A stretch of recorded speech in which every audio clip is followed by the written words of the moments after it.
afternoon, classmates. Today I will be talking to you about the right to education.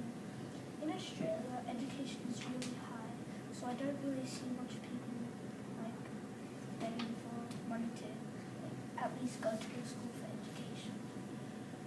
Education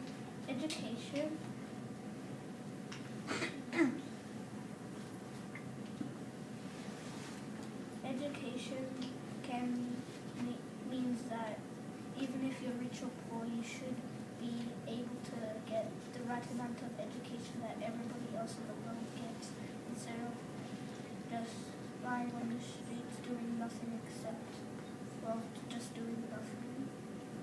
I am passionate about this right because, as I said earlier, Australia has very high education, but the Philippines doesn't have that much education.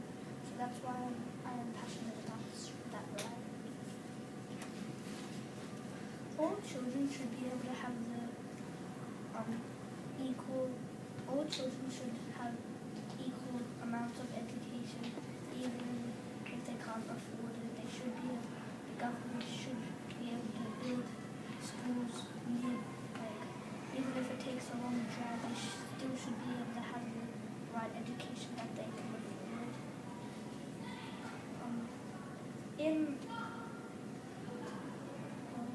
countries with bad education, such as Africa, Philippines, I'm not sure about the last one, but in Africa, there are a lot of, I have seen photos on Google Images that there are people dying every day, thousands and thousands of people dying every day children without having water, food to have, children having to walk 2 kilometers to get water every day.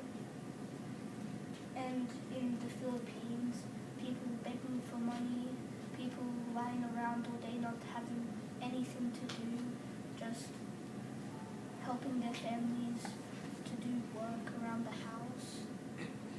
And also, it's partly the government's responsibility to have put houses, not houses, schools, so the poor kids can go to every day, not just sit around at home doing nothing. Basically what I said. Philippine education. There is 96.71 million people in the Philippines, but only 2.4% get education. That is a big difference. So that's partly how, again, that's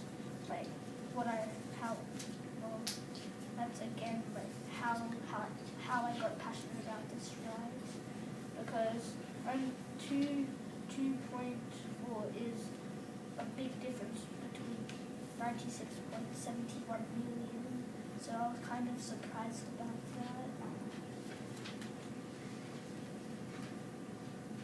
No, and also I see lots of kids with no education whose rights aren't being met. So I see lots of people out the windows sitting around selling stuff, trying to get money. And yeah, that's what I had seen out of a window, and a bus window, and also another thing that I saw out of a bus was I saw 5 stacks of skyflakes in a bush, what someone said a few minutes ago.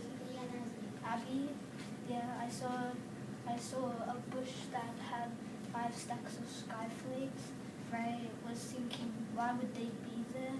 Would someone had kept them there for later on that they have earned in that day, or for their families? They might live far away, so they catch one of those UV expresses to go back to their places, to their families, and they bring along along the skyflakes with them, or they might just be living alone in the bush, so they want to have something to eat.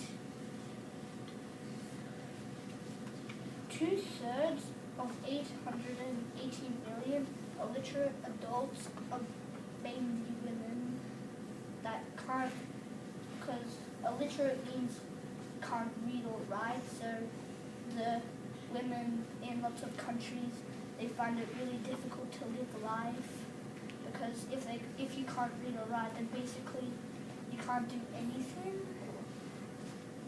Well, not really anything, but you can, but like what I meant by that was because if you want to, like, if someone had wrote you a letter, you can't read it, or if you're going to do something and you want to plan it, you can't write it. So yeah, you need, that's also about like education, about going to school and having the right amount of education. And also Malala stood up to the right to girls' education. She didn't meet the right when she was young because, well, I'm not actually sure about that one, but I think she was like working for her family to earn money. Well, she was either working for her family or going onto the streets selling stuff and then bringing the money back to their family. But now she has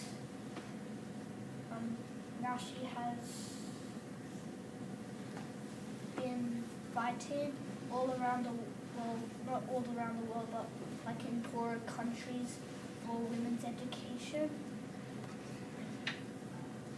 Now you know what I'm passionate about.